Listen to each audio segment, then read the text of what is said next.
எப்படி ஒரு பெண்ணுக்கு நியாயம் வேணும்னு கேட்கறது எப்படி தம்பி? அது வந்து எப்படி ராகம்? அது வந்து நாடகம். நாங்க கைது செஞ்சு விசாரணை எல்லாம் போயிட்டு இருக்கு. ஆமா, நீங்க போராட்டம் அனிதா விஷயத்துல அதான் நடந்தது, பொள்ளாச்சி விஷயத்துல நடந்தது. ஊந்து போராட்டம் நடத்தல, நீங்க நடத்தல? நடத்தினோம்.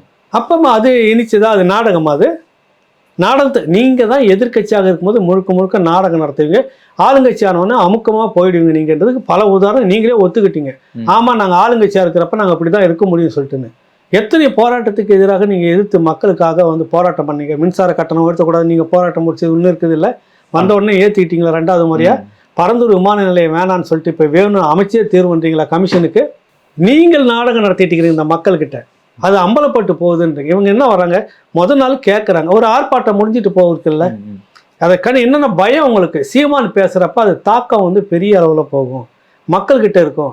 இன்னும் கேட்டால் மானக்கேடாக கேட்டு வர அந்த மனுஷன் கொஞ்சம் எமோஷனல் இல்லைன்னா கேட்டு வர நமக்கு ரொம்ப அசிங்கமாக போயிடும், அதனால பேச விடக்கூடாது. நீங்கள் திட்டம் போடுறீங்க முன்னாடியே.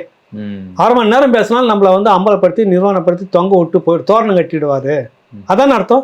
மற்றவர்களெல்லாம் ஏதோ 4 வார்த்தை பைட்டு பேசுகிற மாதிரி இப்படி ஒன்று 4 அப்படின்னு தான் பேசுவாங்க. எல்லா கட்சி தலைவர் போட்டு போயிடுவாங்க, அப்படி தான் பேசுவாங்க. கோர்வை இருக்காது.